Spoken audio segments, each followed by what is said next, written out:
dia, graça e paz, igreja. Gostaria que você curvasse sua cabeça. Vamos fazer uma oração? Pai querido, te agradecemos, Senhor, por mais um dia em tua presença.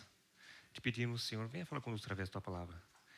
Que tu possa, Senhor, falar em cada coração, Senhor, atingir, Senhor, Pai, onde tiver, Senhor, Pai, ser mudado, alterado, Senhor, transformado, Senhor, para que nós possamos glorificar o teu santo nome.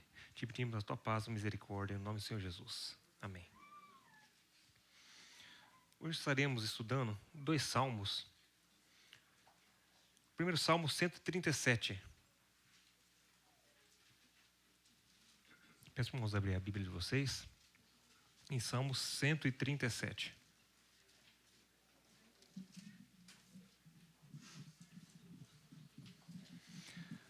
Nosso título de hoje é Do Cativeiro ao Canto de Alegria. Salmo 137. Vou estar lendo aqui, irmãos, acompanhem aí, na Bíblia de vocês.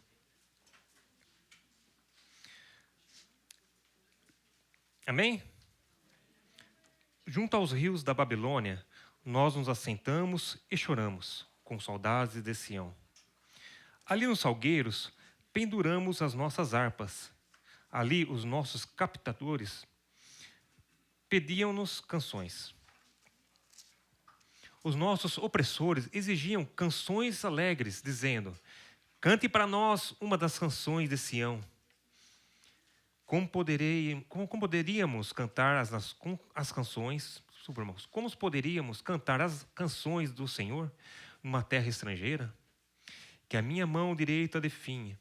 Ó Jerusalém, se eu me esquecer de ti, que a língua se me grude ao céu da boca, se não me lembrar de ti, e não considerar Jerusalém a minha maior alegria. Lembra-te, Senhor, dos edomitas e dos que fizeram quando Jerusalém foi destruída, pois gritavam: arrasem-na, arrasem-na até os alicerces. Ó cidade da Babilônia, destinada à destruição, feliz aquele que lhe retribuir o mal que você nos fez. Feliz aquele que pegar os seus filhos e os despedaçar contra a rocha. Amém. Por enquanto só tem mente aqui. Nós sabemos que o livro de Salmos ele é composto por canções e por poesia. Aqui estamos dentro de um poema de lamento, onde o povo de Israel está lamentando o período muito difícil que eles passaram, que era o período de cativeiro da Babilônia. Como introdução, gostaria de trazer para os irmãos um pouco sobre a parte cultural e contexto histórico ao qual nós estamos aqui. Estarei trazendo umas datas, e essas datas que estão sendo trazidas são exatas. São retiradas do livro de Ezequiel. Ezequiel é o livro dos profetas que tem mais exatidão nas datas. Inclusive tem até dia e mês, se os irmãos forem estudarem lá, irmãos vão encontrar isso. Nós estamos aqui no ano de 596, 97, mais ou menos. Nesse ano, o povo de Israel estava, como de costume, desobedecendo a Deus, fazendo tudo que Deus não aprovava, se misturando com povos próximos, sacrificando aos ídolos. O povo de Israel estava perdido, desobedecendo a Deus. E Deus havia levantado vários profetas já para dizer para Jerusalém, dizendo para o povo que eles iam ser levados ao cativeiro, ia ser destruída a cidade. E um dia o templo haveria de ser destruído. Deus levantou um profeta chamado Jeremias. Jeremias havia profetizado toda essa desgraça sobre o povo de Israel. Mas o povo de Israel não deu satisfação, não deu ouvidos ao profeta. Vários profetas se levantaram naquela ocasião. E eles estão fazendo tudo que não aprovava a Deus. Então já estava chegando o dia da vingança do Senhor. Nós, mesmo sendo povo de Deus, sabemos que quando nós descumprimos as suas ordenanças, né, as suas normas, as suas regras, o que a Bíblia ensina, então nós sofremos consequências. Então o povo de Israel estava prestes a cair na maior desgraça que eles deviam receber como juízo de Deus. Deus levantou então a Babilônia para que pudesse então executar o juízo ao povo de Israel. Deus levantou um povo ímpio para que pudesse executar a tarefa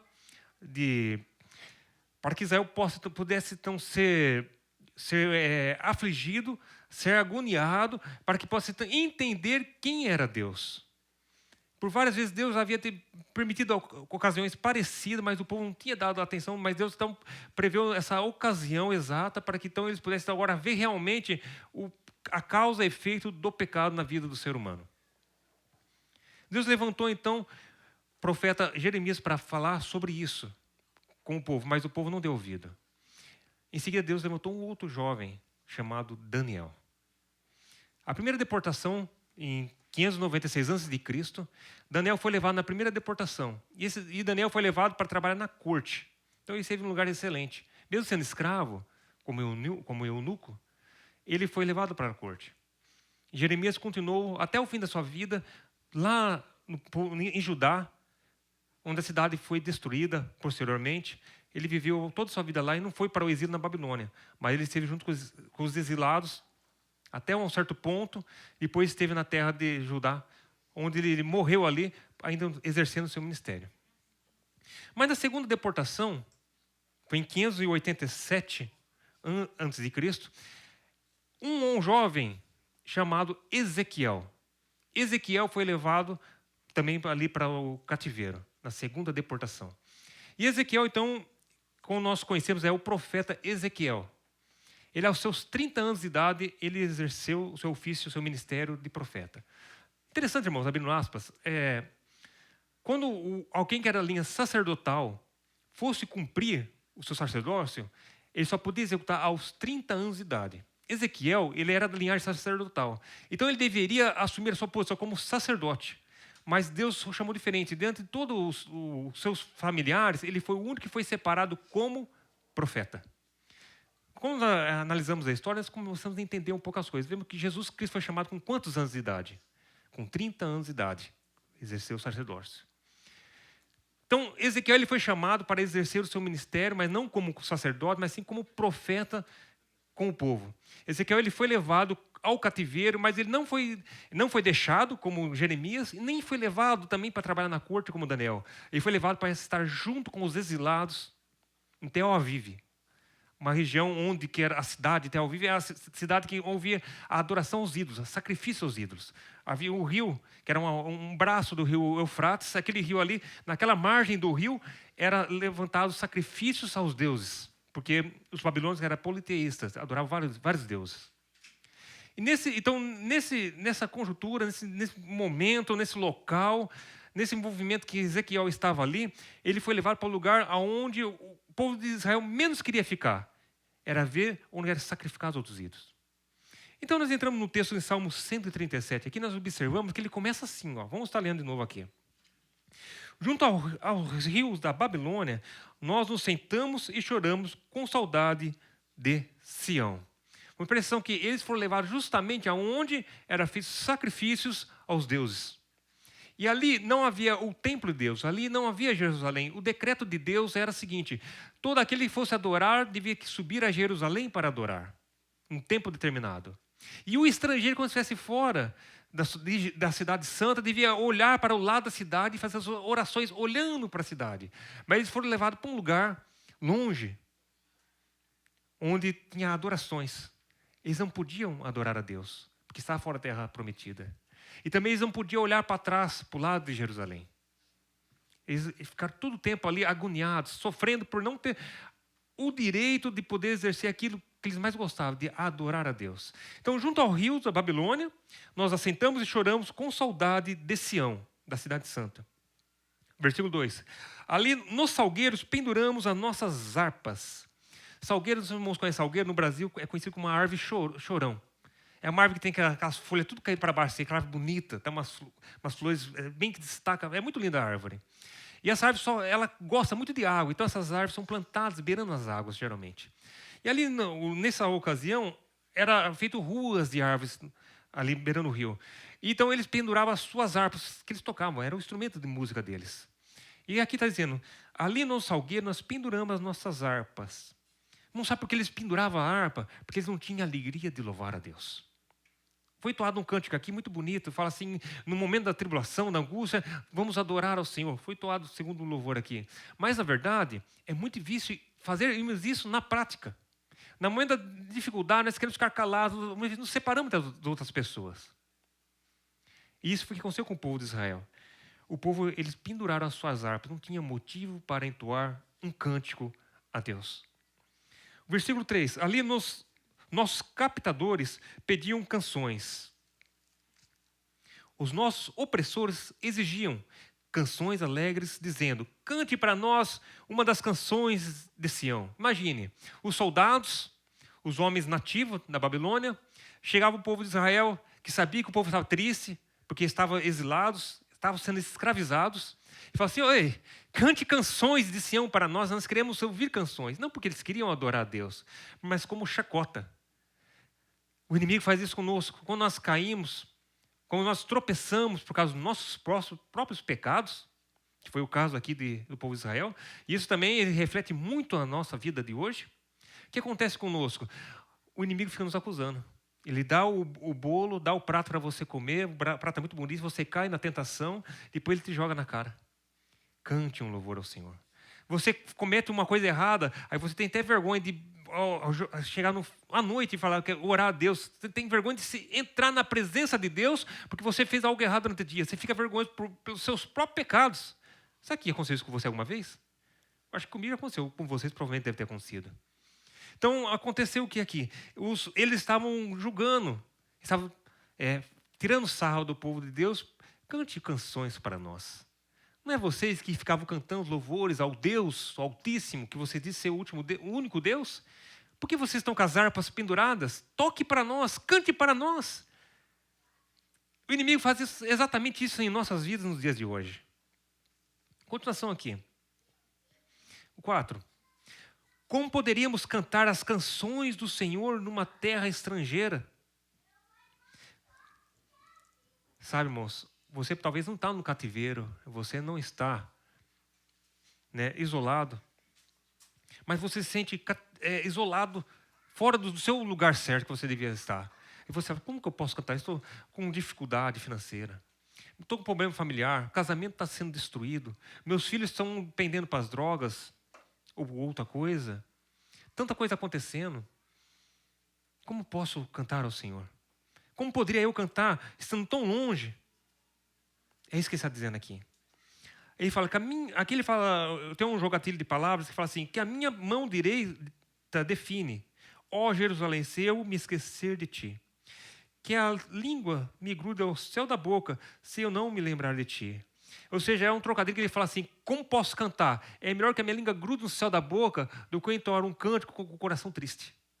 Que minha mão define, minha mão direita, que era a mão utilizada para vários fins, que a minha mão direita então define, atrofia, está dizendo, se eu me esquecer da minha cidade, de onde que eu tenho que vir. Em continuação. Lembra-te, Senhor, dos edomitas e dos que fizeram quando Jerusalém foi destruída, pois gritavam, arrasaram-na até os alicerces. Depois do cativeiro, do segundo pessoal que foi levado para o cativeiro, 7 anos depois, aconteceu a destruição de Jerusalém.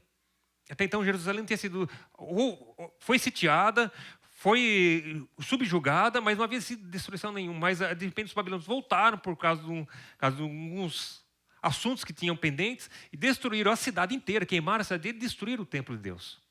Então, aqui, nesse contexto aqui, já havia sido destruído o templo. Então, ele fala: como poderei, se o templo de Deus já não existe, se a cidade santa foi arrasada? É isso que ele está dizendo. Mas, Senhor, lembra daqueles que fizeram essas coisas. Versículo 8. Ó cidade da Babilônia, destinada à destruição, feliz aquele que lhe retribuir o mal que você me fez, que você nos fez. Feliz aquele que pegar os seus filhos e os despedaçar contra a pedra e as rochas. Por quê? Era exatamente isso que foi feito com eles.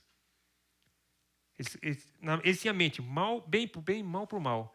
Os filhos pequenos, quando eles tentavam reagir, quando Jerusalém foi sitiada, eles pegavam os filhos e despedaçavam nas pedras. Tacavam nas pedras, porque tacavam pedras, moíam as crianças.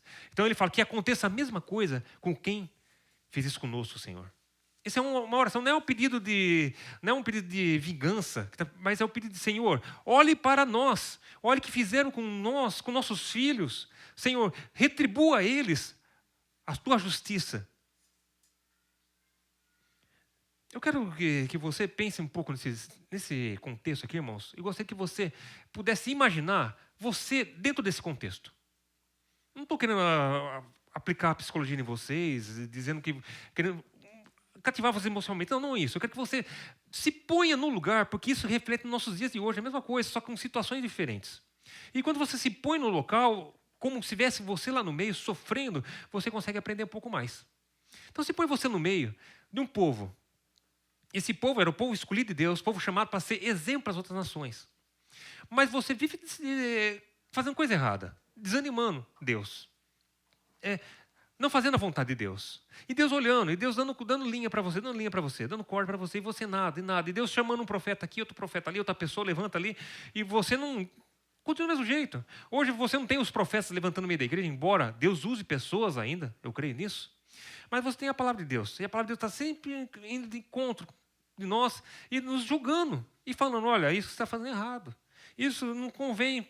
O crente não convém dizer desse jeito, não convém falar desse jeito, não convém se vestir desse jeito. O crente não convém isso, mas você está fazendo. A palavra de Deus está nos julgando constantemente nessa situação. Então se ponha no lugar, irmãos. Imagine você desobedecendo a Deus, depende de Deus, põe uma sentença. E essa sentença ela é certeira, uma hora ela vem. E ela veio. E o povo é levado ao cativeiro. Em nossa vida, quando nós paramos para observar, nós temos altos e baixos. Já perceberam isso, acho, né? E nesses altos e baixos tem uma coisa muito interessante. Parece que tem uma coisa assim, uma coisa assim, meio assim, sem motivo assim, muito assim, de levar em consideração. Mas olhe para as montanhas. Quando você olha uma montanha, o que é maior? O topo ou a base?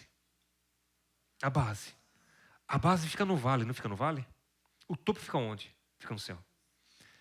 Em nossa vida, nós temos altos e baixos. Nós temos mais baixo do que alto. Analise a sua vida para trás. Quantos topos você teve na sua vida? Quantos momentos de glória você teve? Quantos momentos de alegria que você teve? Você fala, nossa, se você for ver a verdade, o vale foi maior. E é assim a nossa vida. O vale é maior. Quando nós paramos para observar, então os momentos de tristeza acabam sendo maior. Os momentos de dificuldades e angústia é maior. Mas por que é maior, pastor? Porque é a base. Para que você possa chegar no topo, você precisa ter uma base sólida. O vale nos ensina. Quando nós entramos no vale, Deus então levanta pessoas para nos ajudar, para provar que nós sozinhos não fazemos nada. Tem pessoas que acham que é tudo. Não, eu faço, eu posso. Não, você não faz nada, você precisa de alguém te ajudar. No momento da doença, alguém tem que te carregar, até para dar banho muitas vezes. Alguém tem que dar o remédio na sua boca, dependendo da doença que você tem. Tem um derrame, um exemplo. Então, no momento da dificuldade, é onde Deus trabalha, onde que Deus nos fortalece para que podemos chegar na base. E quando é muito difícil essa subida, você chegar na base, e quando você consegue chegar no topo, muitas vezes o topo é tão pequeno que você olha, é rápido passar dinheiro logo, você tem que descer de novo. Sabe por quê? Todo mundo que fica no topo, irmãos, fica orgulhoso, fica soberbo. A verdade é essa. Dificilmente você consegue chegar no topo até. Porque quando você está chegando no topo, o orgulho já sobe. E Deus já te manda você para baixo de novo no vale. O vale nos ensina, irmãos. É ruim. Mas é melhor você chegar com a perna mancando, com o braço quebrado, sem dinheiro no bolso, você chegar no céu, do que você ter muitas condições, muitos bens financeiros, e você não chegar no céu. Mas olha, você uma vida simples, uma vida abastada e sem alguém ao nosso lado, sem ter um cônjuge do lado. É melhor você ter quase nada e ter seus filhos crescendo perante Deus, vivendo na presença de Deus. Então nós entendemos que a base é o vale. E o povo de Israel estava sendo obrigado a passar pelo vale nesse momento. Mas o passar do vale não significa que você vai passar no vale a vida toda. Não significa que você vai passar o tempo inteiro no vale. Pastor, mas estou tanto tempo no vale. Ora, irmãos, peça para Deus te mostrar o que você precisa. Quando Jeremias profetizou que havia desgraça, ele também já falou na frente, durará 70 anos o cativeiro. Daniel na corte, já estando na corte, já ajudando já Nabucodonosor, ele fala, os irmãos podem ler, está escrito dessa forma: eu, Daniel, quando olhei os escritos e através da revelação que Deus me entregou, eu entendi que duraria 70 anos o cativeiro. Isso se referindo ao Pentateuco e se referindo a Jeremias. E Deus não fala para Ezequiel, então, trabalhar com o povo durante esse trabalho. Ezequiel não voltou do cativeiro, ele não pôde voltar, ele morreu no cativeiro. Ele teve 22 anos só de ministério, mas esses 22 anos ele foi o pastor, porque ele viveu no meio das ovelhas. Ele foi realmente um pastor. Se vamos analisar o texto inteiro de Ezequiel, ele vai mostrando as consequências, os problemas, o que eles estavam colhendo, mas também vai dando a esperança para o povo, para que o povo pudesse entender que ia acabar aquele período. Aquele momento é um momento de disciplina, de ensino, mas eles iam retornar um dia para Jerusalém. Irmãos, quero dizer para você, eu estou já trazendo a aplicação também, vamos prestar atenção, que a sua problema, essa desgraça que você está passando, essa provação, ela vai durar pouco tempo. Tem um tempo determinado já por Deus. Você pode não saber se é 1 ano, 2 anos, 3 anos, 70 anos muitas vezes. Você não sabe se você vai morrer nesse deserto, mas os seus filhos poderão colher aquilo de bom que Deus tem para você. Muitos foram chamados, foram retirados da sua terra, foram levados para o cativeiro, não retornou. Exemplo, que eu acabei de falar, Ezequiel, foi levado para lá, não retornou. Muitos nascerão no cativeiro. Muitos que estavam aqui nesse contexto, nasceram nesse lugar. Durante 70 anos o povo continuou crescendo. Muitos não nasceram lá, não cresceram em Jerusalém, mas através da história dos pais entendiam que havia uma terra prometida. Entendiam que um dia iriam voltar. Eles tinham saudade não porque viram, mas na esperança, na fé, naquilo que estava para eles lá na frente. Gostaria que você abrisse agora em Salmos, capítulo 126. Eu costumo pregar, talvez que eu pregue esse texto, eu não consigo pregar separado os dois textos, porque um completa o outro.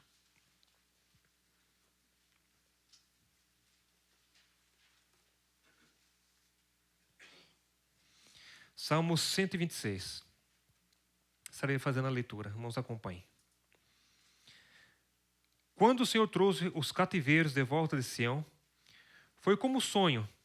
Então a nossa boca encheu-se de riso, e a nossa língua de cantos de alegria. Até nas outras nações se dizia: ó Senhor, o Senhor fez coisas grandiosas por esse povo. Sim, coisas grandiosas fez o Senhor por nós. Por isso estamos alegres. Senhor, restaura-nos assim como enches o leito do ribeiro do deserto. Aquele que semeia com lágrimas, com cantos de alegria, colherão. Aqueles que saem chorando enquanto lançam a semente, voltarão com cânticos de alegria, trazendo os seus feixes. Aleluia. Glória a Deus. O primeiro contexto em Salmo 137, vemos então um momento de desgraça, um momento de sendo levado para o cativeiro, um momento de destruição da cidade santa.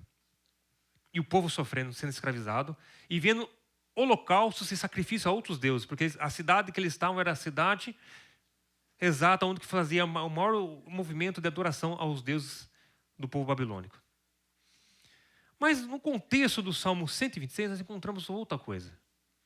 Lá inicia com um momento de tristeza, de angústia, de dor, sofrimento, não querendo cantar ao ponto que preferia a língua colar ao céu da boca, do que dizer uma palavra de cântico ao Senhor, pela tristeza está longe da terra prometida. Quando nós olhamos o Salmo 126, ele começa assim: quando o Senhor nos trouxe os cativos de volta a Sião, foi como um sonho. Sabe aquele que eu gosto que você vê assim, passa aquela tribulação tremenda, tremenda, e parece que não tem fim, mas de repente vem um refrigério, vem a solução? Era isso que ele estava passando. O povo já estava nos últimos anos, completando 70 anos já do cativeiro. O rei Ciro, em 538 a.C., ele faz um decreto dizendo, autorizando, batendo com o seu anel selo, dizendo que o povo de Israel volte então para a sua terra. E dá uma ordenança, dá uma ordem. Então o povo fica sabendo, eles começam a cantar. E já estavam retornando para a terra de Sião, eles começam a cantar. Quando o Senhor trouxe os cativos de volta de Sião, ou seja, eles já estavam a caminho da cidade prometida. E fala assim, foi como um sonho. Eu não estou acreditando. Me belisca aí. Me belisca. Sabe? Me belisca. Olha, será que isso aqui é real? É um sonho? Será que é um sonho? Nós estamos retornando. Porque o único jeito deles voltar era uma guerra. Tinha que surgir uma guerra, mas eles não tinham armas, eles não eram treinados, não tinha como eles voltar. Alguns, a fé já havia desfalecido. A fé já havia acabado. Porque uma coisa, irmãos, é você ter fé e as coisas iam acontecendo na sequência. Outra coisa é você ter fé e as coisas iam para o lado contrário. Assim foi com Jó. Assim foi com Abacuque. Que fala, olha, ele clama a Deus e fala, Senhor, por que está acontecendo isso? E Deus não responde. Aí ele fala, vou ficar como sentinela. Eu vou ficar para ver o que Deus vai fazer. E Deus também não fala nada. E quando vem a resposta, Abacuque, Deus fala totalmente diferente do que ele queria ouvir. Fala, vai vir desgraça, vai vir angústia, fala totalmente o que ele queria ouvir. Sabe, muitas vezes assim, a fé nossa, ela vai desvanecendo. Vai apagando para essa chama. E você vai ficando triste. Mas de repente Deus fala. Deus olha para você e fala assim, já deu tempo. A Bíblia diz que nenhuma provação maior que você possa suportar há de vir sobre você. Tem isso em mente. Então, quando o povo de Israel já estava no último, no parte mais baixa do vale, Deus então faz o Ciro, que já não era mais Nabucodonosor, era Ciro que estava atuando como o príncipe, como o rei daquele lugar, faz o decreto e bate seu anel selo. E libera o povo a voltar. E o povo volta, então, é como se fosse um sonho. Então a nossa boca, versículo 2, encheu-se de riso, e nossa língua de cantos de alegria. Aí de repente eles começam a glorificar Deus. Bendito seja o nome do Senhor. Eles começam a entoar esse canto, e vários cantos, que salmos é formado por cânticos, eles começam a entoar muitos salmos ali. Tem vários salmos que estão escritos aqui, foi nesse momento que foram entoados. Eles ficam muito alegres. E vamos retornar para Sião, e começam a voltar alegres, cantando com alegria. Aí vem assim, ó, vamos contar a continuação. Até as outras nações diziam, o Senhor fez coisas grandiosas por esse povo. Vamos, preste atenção que toda vez que você é beneficiado por Deus, o mundo ele olha para você. Quem está à sua volta observa o que está acontecendo para você. Olha, mas não era esse que estava sofrendo? Por que ele está alegre? Não era esse que estava angustiado? Por que está assim? Não era esse que estava lá embaixo, de repente conseguiu alcançar aquilo que ele queria? Não era aquele que estava procurando emprego e as portas todas fechadas, e de repente abriu uma porta de emprego maravilhosa para ela? Não sei se já aconteceu com vocês. Quando eu cheguei em 2012, eu cheguei bem no feriado, eu já falei isso aqui na igreja, vou falar de novo, no feriado de agosto. Uma semana antes, fui em todas as empreiteiras. Todas as empreiteiras que eu passei. Ah, não tem serviço, volta depois do feriado. Até tem, mas não podemos arranjar nada porque vai entrar o feriado. Passou o feriado, fui lá. Olha, tem que esperar, que agora está iniciando, as fábricas estão iniciando, então dá um tempo até a gente organizar. Fiquei mais uns dias parado. É um exemplo dando para vocês. Acontece esse tipo de coisa na nossa vida. E as pessoas olham. E eu lembro que uma pessoa falou assim, mas será que ele é bom serviço? Não consegue um serviço? Falaram isso. E eu fiquei sabendo desse assunto. Eu falei, meu Deus, eu estou todo dia saindo para a rua procurando serviço. Eu não tenho, não tem serviço. E eu lembro que falaram isso de mim. Mas não deixei ficar abalado por essa situação, por essa conversa. A pessoa nem me conhecia. Então, mas, enfim, acontece essas coisas. Mas de repente Deus abre a porta. E as pessoas começam, não, é trabalhador, é diferente. Aí já mudou o assunto. Aquela pessoa falou isso, depois falou, olha, ele trabalha bem, é trabalhador. Depois de um tempo começou a falar. Não sei como acontece isso. Então, o mundo que está ao nosso redor, à nossa volta, ele fica observando tudo da sua vida, tudo. Eu estava no serviço esses dias, vou contar o que aconteceu. Eu estava conversando com os meninos lá e eu fui transferido para outro setor provisoriamente, por umas 2 semanas, vou ficar mais ou menos, talvez mais, se Deus permitir. Aí as pessoas conversando, conversando assim. Aí perguntou onde você mora. Eu falei, eu moro ali em Fuxicata. Ah, você mora em Fuxicata? Aí eu falei mais ou menos o lugar que eu morava. Ah, eu morei ali perto. Fazer a pergunta. Você tem 2 filhos assim, loiros assim? Eu falei, tenho.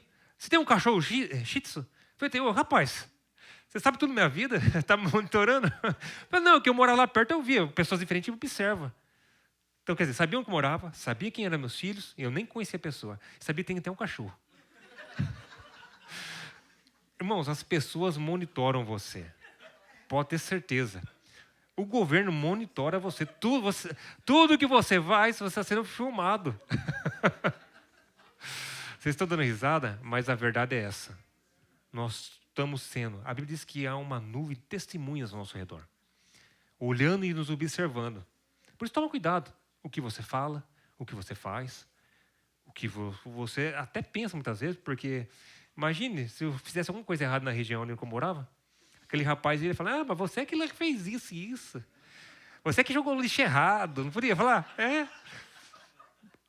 Vocês não confiam nesse cara, não. Essa pessoa aí, fala que é pastor, mas eu morei perto dele lá e eu vi como que era a situação na casa dele lá. Ficar tudo gritando lá, não podia falar? Brigando com a esposa. Fala, irmãos. O povo monitora a gente. Se acha até o cachorro que tem dentro de casa, não sai para fora. Não é? Então, aqui nós vemos aqui, eles falam assim, olha, vamos voltar ao nosso texto aqui. Até as outras nações se dizia, o Senhor fez coisas grandiosas por esse povo. Então, o mundo está olhando para nós. Em seguida, versículo 3. Sim, o povo de Israel falando, sim, coisas grandiosas fez o Senhor por nós, por isso estamos alegres. A alegria do Senhor é a nossa força, irmãos. E a nossa força é adquirida quando? Lá embaixo no vale. Lá embaixo no vale. Então nós entendemos que o vale é onde nós aprendemos com Deus. Deus nos ensina lá no vale. Eu falei que na outra semana que o ouro é forjado, né? Ele é forjado, esquentado. E conforme toda a impureza que tem vai saindo para ele. Quanto mais limpo ele for, mais caro é. Assim é Deus trabalha em nós. Deus, ninguém é perfeito. Todos nós viemos na igreja, temos problemas, temos dificuldades. Se vocês vão olhar na minha vida, sempre vai achar alguma coisa. Se eu olhar para a vida de vocês, vou achar alguma coisa, mas isso não nos impede de servir a Deus. Diferente, nós estamos em aperfeiçoamento. Então Deus trabalha conosco no vale para nos colocar no topo. Não, no topo não significa que eu sou melhor, que eu sou bom. Não, no topo significa que Deus me agraciou com algo de alívio, um descanso. Mas nada impede que amanhã eu possa descer para o vale novo. Mas aí o povo está dizendo aqui, sim, coisas grandiosas fez o Senhor por nós e por isso estamos alegres. Imagina então você naquela tristeza, aquela angústia, você de repente tem aquele refrigério. Nossa, aquilo que era para acontecer, aquela dívida que tinha pago, de repente foi lá, negociou e abaixou o valor. Então Deus abençoou que entrou um dinheiro, nem sei como entrou esse dinheiro e pagou aquela dívida. Assim. Ou então está aquele problema no casamento que está para se desfazer, se separar. De repente acontece alguma coisa e o amor volta, aquela alegria volta. Os filhos que estavam começando a desviar da presença de Deus começam a voltar para a igreja. Você fala, nossa, grande coisa o Senhor foi por nós. Em continuação. 4. Senhor, restaura-nos assim como enches os leitos dos ribeiros do deserto. Vamos prestar atenção. Restaura-nos como enche os ribeiros do deserto. Ali, o rio Eufrates, ele tinha vários braços. Esses braços depois saíam ribeiros. Que nem fossem umas veinhas pequenas assim, né? Uns canal. O povo estava voltando para Israel. Era longe a distância, não era perto não. Eles estavam retornando quando aconteceu, eles foram escrevendo esse louvor. E eles estavam passando, irmãos, era período de seca. Era período de seca. Eles olhavam para os ribeiros e estava seca. Mas ele fala aqui, olha aqui. Senhor, restaura-nos, assim como enches o leito do ribeiro no deserto. Eles estavam passando do lado dos ribeiros e estava deserto. Não havia plantação. Era seca, não havia mato. As árvores frutíferas estavam sem folhas, porque era deserto. Era tempo de seca. E eles olhavam para aquilo lá e diziam, Senhor, encha-nos, estamos pela fé, irmãos, encha-nos de alegria, restaura-nos a nossa alegria, o nosso vigor, assim como tu enches os ribeiros. Os ribeiros estavam sem água ainda, irmãos. Vamos para a situação deles. A fé do crente não pode ser abalada pelo que vê, mas na esperança daquilo que não vê. Se nossa fé é naquilo que nós vemos, é muito fácil. Eu tenho fé porque eu vou resolver isso porque eu tenho dinheiro no banco. Eu tenho fé porque eu tenho um emprego estável. Eu tenho fé porque eu tenho um carro que eu sei que vai me levar até aquele lugar, não vai quebrar o carro pode quebrar. Nossa fé não está nas coisas visíveis, mas nas coisas invisíveis. Eles estavam falando, profetizando que aqueles rios um dia encher. Ia ter água. Então, restaura-nos, Senhor, assim como tu enches os leitos dos ribeiros no deserto. Versículo 5. Aqueles que semeiam com lágrimas, com canto, alegria, colherão. Mas presta atenção, eles estão andando. E estão escrevendo esse salmo. Eles vão conversando. É lógico que isso aqui é um resumo do que da conversa deles no percurso. É um resumo. Eles estão andando. Eles falam, olha, o leito está seco, mas Deus haverá de encher no dia da enchente. Deus vai restaurar a nossa vida da mesma forma que vai encher esses ribeiros. Eles estão andando. Irmãos, eles sabiam que eles chegaram em Jerusalém ia estar destruída. não havia plantação, poucas pessoas ficaram no local, que não foram levadas no exílio, mas essas poucas pessoas ficaram, não tiveram condições de cultivar, fazer as coisas, eles eram continuaram escravos no local. Então, o que eles faziam era tudo levado embora para a Babilônia. Eles iam, retiravam, levavam os grãos, levavam tudo, eles passavam fome. Tanto que, se você ler o livro de Ezequiel, Deus no início, lá no capítulo 3, você pode ler depois, em seu lar, na sua casa, está escrito assim, olha, Deus falando para Ezequiel, olha, você vai juntar grãos, ele começa a falar de cevada, de trigo, vai falar vários grãos. E esses grãos que você vai separar em porções de 200 gramas, ou 250 gramas, foi assim, 250, agora deu um branco aqui. Mas é por aí, acho que é 250 gramas. E você vai poder somente comer essas 250 gramas, ou 200 gramas, depois vocês olham e tiram a conclusão, em porções diárias. Imagine, 200 gramas é uma coisinha, não é? Imagine você pegar uma coisinha assim, repartir em 3 refeições para você comer no dia. É 3 colheres, irmãos. 3 colherzinhas de grão. Então Deus fala assim, você vai pegar esses grãos e você vai fazer porções para você comer durante tantos dias. E vai falar, você vai pegar meio litro de água, presta atenção, meio litro de água, e você vai dividir em porções para tomar no seu dia. Assim será com o povo no cativeiro. Eles passaram fome e passaram sede. Então Deus falou assim, o povo tem que fazer as coisas meio assim, meio visual para o povo entender as profecias, às vezes. Então Deus falou para ele dar a profecia, mas mostrar para o povo como seria a vida deles. Então durante aqueles dias, por mais de um ano, ele ia estar ali mostrando para o povo como eles viveriam os 70 anos de cativeiro. Comendo só pouquinho, bem pouquinho. E no final eles iam estar magro, esquelético. Porque era escravo, tem que trabalhar. Não é só comer e ficar deitado. Você ainda conseguiu. Não, mas tem que trabalhar. Serviço braçal. Então, vamos ver como que seria a situação. Então, eles estavam magros, passaram 70 anos de sofrimento, comendo a ração diária, que era pouco. E agora eles estavam voltando para a terra prometida, sabendo que lá não tinha nada. Os ribeiros estavam secos no caminho. Ia chegar lá e ia estar tudo seco. Não ia ter plantação. E eles tinham que plantar. Mas essa planta não se planta hoje e colhe amanhã. Não. Então eles falam aqui, olha aqui, ó, vamos voltar a ler esse versículo aqui. Versículo 5. Aqueles que semeiam com lágrimas, com cantos de alegria colherão. Ou seja, o pouco de grão que eles iam conseguir, eles iam semeando com lágrima. Plantando com lágrima, porque fome, tristeza, mas já na terra prometida. Presta atenção.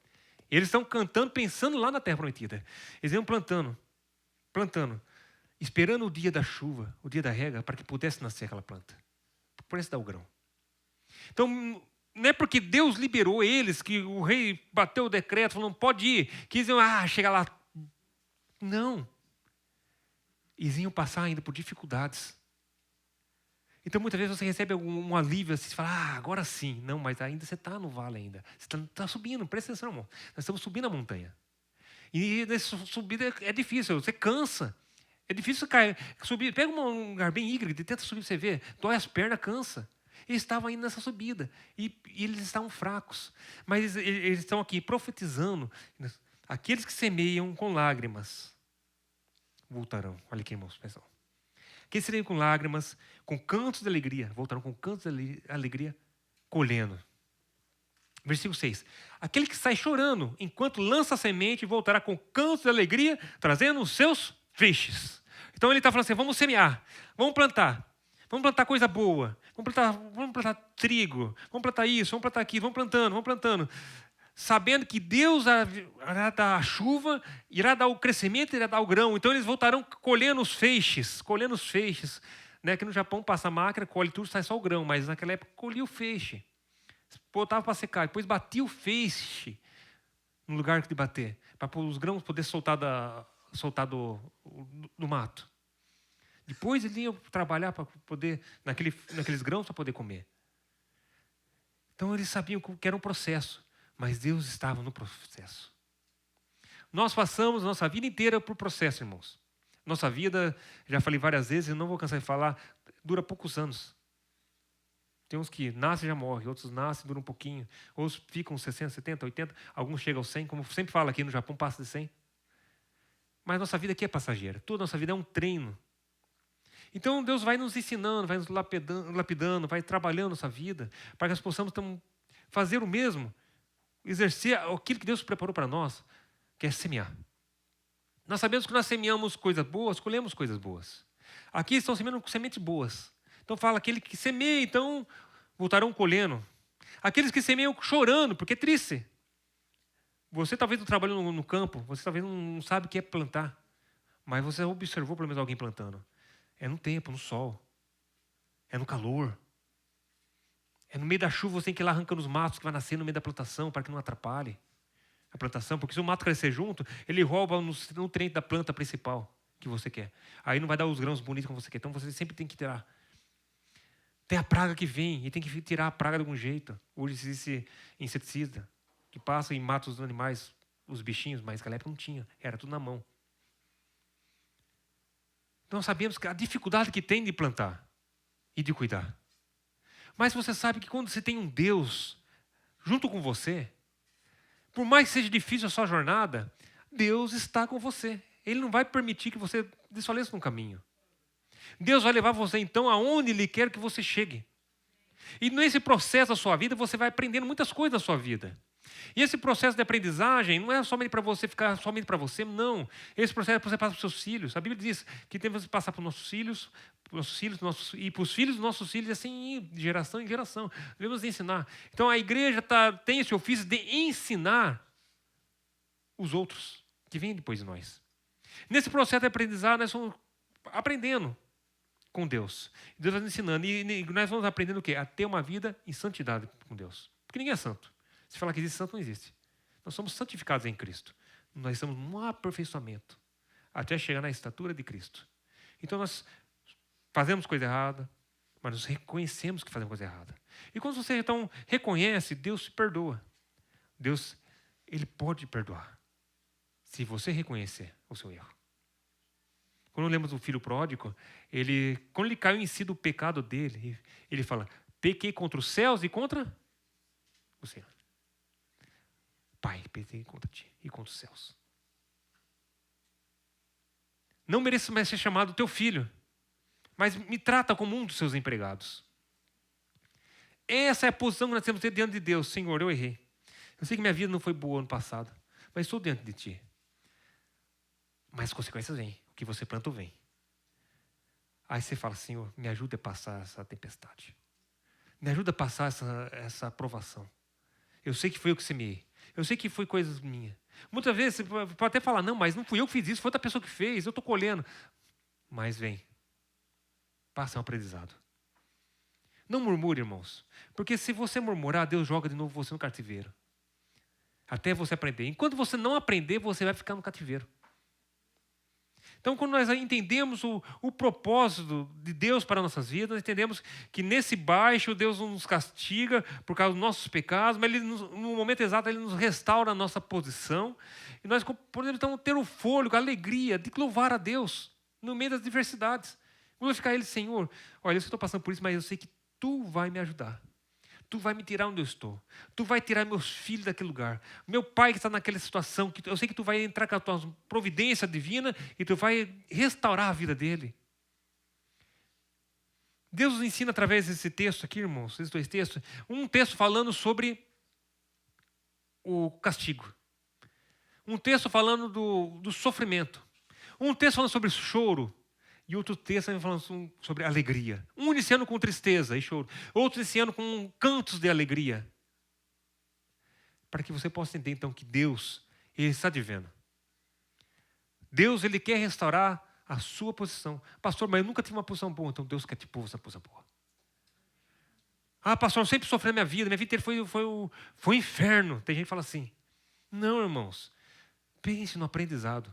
Então agora é o tempo de Deus pôr você no lugar de refrigério. Nós estamos num período de refrigério, irmãos. Deus tocou no meu coração essa palavra porque nós estamos finalizando um ano. E geralmente quando finalizamos um ano, nós começamos a fazer o propósito do ano que vem, geralmente.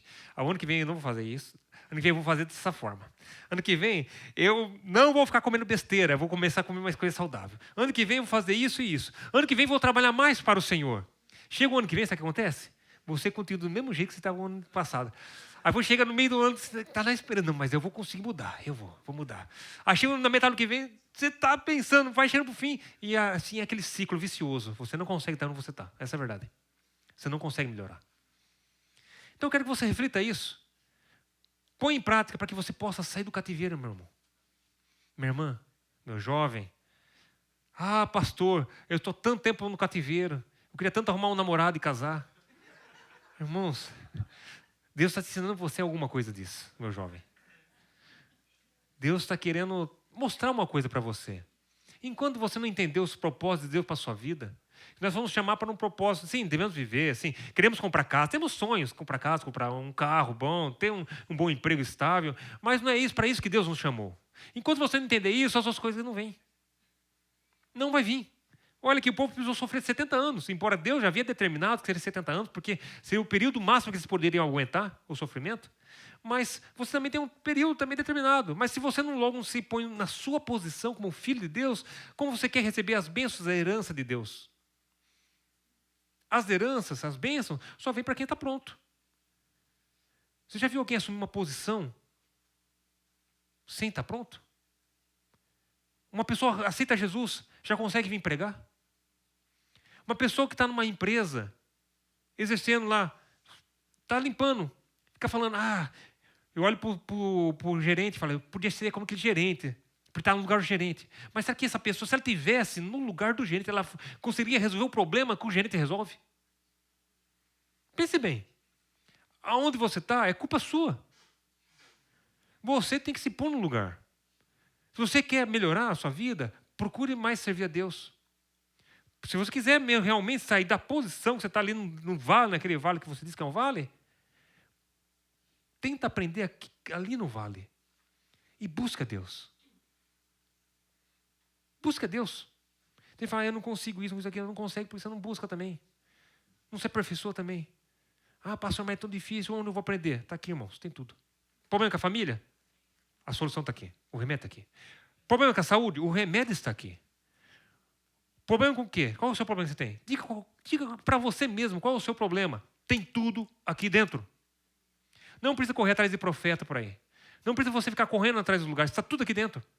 Se Deus tiver que levantar alguém para falar com você, Deus vai trazer essa pessoa e vai falar com você. Não precisa você ficar correndo atrás. Deus usa até um ímpio. A Bíblia diz que numa certa ocasião usou uma mula para falar com um homem. O homem não era profeta de Deus. Balaão não era profeta de Deus. Tem pessoas que dizem que é. Não era. Balaão era um profeta mentiroso. Ele ouviu a voz de Deus. Como qualquer pessoa pode ouvir, mas ele não era de Deus. E ele estava indo para amaldiçoar o povo de Deus. Não tinha um profeta no local para falar com ele na hora. Porque não tinha a Bíblia assim que nem nós temos. Então Deus levantava as pessoas naquela ocasião. Mas como não tinha nenhum profeta, Deus usou uma mula. Deu voz de homem para a mula, para falar para o profeta que eles estavam no caminho errado. Se eu não parasse, por que você me bate? Ele batia na mula, a mula parada. Por que você me bate? Ele assustou. Olhou assim. Por que você me bate? Eu não sirvo você, eu não te levo aonde você sempre quer. Aí ele fala, eu queria te matar. Eu queria te matar. Mas a mula parou por quê? Porque tinha um anjo com uma espada desbanhada bem na frente dele. Se a mula passasse, a mula ia passar, mas o profeta ia morrer. E quando ele levantou os olhos, ele viu o que estava preparado para ele. Então, irmãos, Deus usa até um animal. Então não fique correndo atrás. Que Deus vai usar quem tiver que usar para falar com você. Pode ser lá na fábrica, Deus usa até ímpio. Para chamar atenção. Você não é crente, não? Né? Não é assim? Então, irmãos, procure a vontade de Deus. Aqui está a vontade de Deus. Então, você quer aprender a vontade de Deus? Leia todinho um pouquinho. Irmãos, uma porçãozinha. Não estou falando para ler a Bíblia inteira. Leia uma porçãozinha. Tenta extrair essa porção para você. Pastor, mas o que eu li, eu não estou passando por isso, eu não estou tendo esse problema. Mas você poderá estar. Ou algum parente seu poderá estar passando por aquela situação. Ou alguém lá na fábrica que você trabalha poderá estar passando por essa situação. Tudo é aprendizagem. Você quer ter uma vida de paz? Tem aqui a solução para a sua paz. Quer ver uma vida sem problema? Aqui está a solução para você viver uma vida sem problema. Quer ter uma vida de harmonia?